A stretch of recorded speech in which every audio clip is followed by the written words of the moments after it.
General Bajwa से बात हो रही थी, उन्होंने कहा कि इमरान देखें फजल रहमान को डीजल ना कहना। मैं तो जनरल बाजवा नहीं कह रहा, लेकिन अवाम उसका नाम डीजल रख दिया, अवाम ने उसका नाम। अमेरिका, यहूदी लॉबी, उनकी बड़ी अहम शख्सियतें वो इस वक्त इमरान खान के लिए मुतहर्रिक हैं, और हमारा जो मौक़िफ़ है कि ये गैर मुल्की एजेंट है, यहूदी एजेंट है।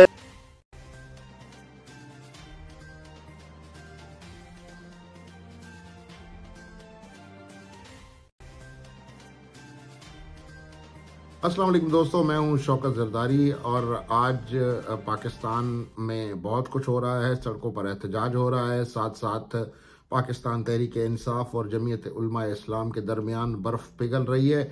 इस पर हम बात करेंगे, लेकिन पहले आपसे गुजारिश है कि इस चैनल को सब्सक्राइब करें और साथ ही बेल का आइकन ज़रूर दबाएं ताकि हम जब भी कोई वीडियो रखें तो आपके पास उसकी नोटिफिकेशन आ जाए। तो दोस्तों, आज पाकिस्तान तहरीक इंसाफ और मौलाना फजलुर रहमान की जो जमात है, इन दोनों जमातों के दरमियान माजी की तल्खियाँ जो हैं वो कुछ कम होती हुई नज़र आई हैं और एक दूसरे को गर्म जोशी से मिला गया है। और साथ ही मौलाना ने पाकिस्तान तहरीक इंसाफ की कमेटी का वालियाना इस्तकबाल भी किया है।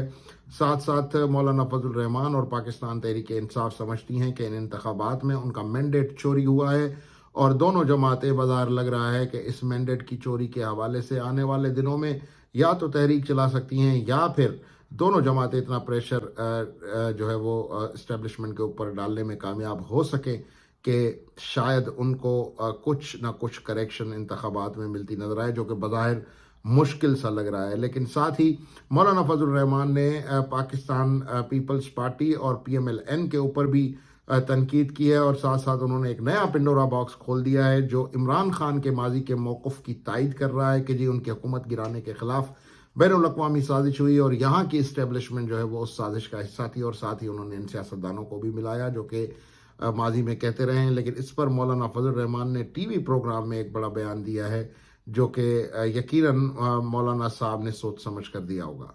क्या उस वक्त जनरल बाजवा और जनरल फैज़ आपसे राब्ते में थे जब ये लोग टूट के PTI से और MQM और बाप पार्टी इधर आ चुके थे? हजरत वो बिल्कुल राब्ते में थे और उनकी मौजूदगी में सबको बुलाया गया और सबके सामने उनसे कहा गया कि आपने ये इस तरह करना है और इस तरह करना है। सब कौन थे वो? सब पार्टियां, नून लीग और पीपल्स सब पार्टी। पार्टियां, और एक का नाम मत लें आप। और उनको किसने कहा कि ये करना है? सब पार्टियां। किसने कहा ये करना? बाजवा साहब और फैज अली साहब दोनों थे। क्या कहा उन्होंने? यही कहा कि आप लोगों ने क्या करना है, किस तरह चलना है, क्या करना है। नो कॉन्फिडेंस के हवाले से दोनों ने, और सब ने उसके ऊपर हाँ में हाँ भरी। फिर तो ये कहना चाहिए कि मूव जो थी वो उधर से थी, तो नून लीग और पीपल्स पार्टी ने सिर्फ मोहर लगा दी उसके ऊपर। बाकी सही सहाफी हैं, आपने बात निकाल ही ली हमसे। तो फिर आपने सुना कि जनरल बाजवा और जनरल फैज़ ने सियासी जमातों को इमरान खान का गेम ओवर, यानी कि सियासी तौर पर इमरान खान के खिलाफ अदम एतमाद लाने का कहा था, और सियासी जमातों ने उस पर लब्बैक कहा। लेकिन साथ साथ सवाल ये भी उठ रहा है कि जिन जिन जमातों ने PDM बनाई उसमें मौलाना सरकर्दा थे, और अगर ऐसी कोई नाराज़गी है मौलाना के साथ, जो कि मौलाना खुद जो बयानात वगैरह दे रहे हैं कि जी हमें हराया गया है या हमें जो है वो क्यों कम सीटें दी गई हैं, तो इस किस्म की जो बातें हो रही हैं, तो उसमें बाज़ार लग रहा है कि नाराज़गी है कम अच्छे नताइज आने पर। और साथ साथ मौलाना फजल रहमान इतने नाराज़ हैं कि उन्होंने माजी की हरीफ पाकिस्तान तहरीक इंसाफ के साथ जो है वो हाथ मिलाने को भी गवारा कर दिया, और उनके अपने जो दोस्त रहे हैं, माजी के इत्तेहादी रहे हैं, उनसे वो मुंह मोड़ते हुए नज़र आ रहे हैं। या फिर ये भी हो सकता है कि मौलाना फजल रहमान इस पूरी गेम का एक सेंट्रल पॉइंट हो, और उनका इस वक्त का जो रवैया है वो शायद इस वजह से है कि किसी ना किसी को PTI को अपने लूप में लाना है और PTI से बातचीत करनी है। तो इस तरह की भी बातें और चहमगोइयाँ या इस किस्म के तज्जिए भी हमें सुनने को मिल रहे हैं। लेकिन इस वक्त पाकिस्तान के इंतखाबात को लेकर बहुत सी जमातें नाराज़ हैं। सिंध में आज GDA अपनी ताकत का भरपूर मुजाहरा कर रहा है, और ये लाखों लोगों का धरना एक्सपेक्ट किया जा रहा है हैदराबाद में, जिससे पूरे मुल्क की जो ट्रांसपोर्ट है वो मुअत्तल रहने का भी इम्कान है, और ख़ास तौर पर कराची एक जाने वाली ट्रैफिक जो है वो मुअत्तल रह सकती है अगर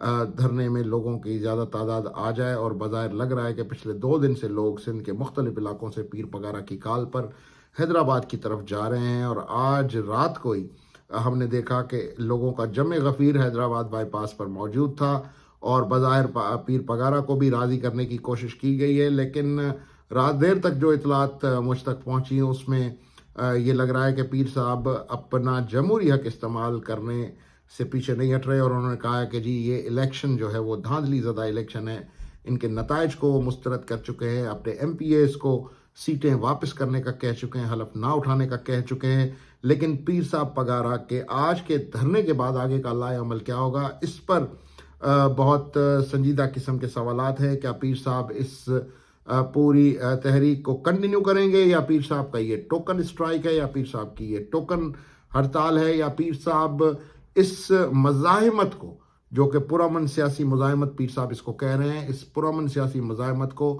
آگے بھی لے جائیں گے۔ یہ ہمیں آج شام تک یا آج رات تک پتہ چلے گا کہ اس دھرنے کے بعد کا لائحہ عمل کیا ہوتا ہے۔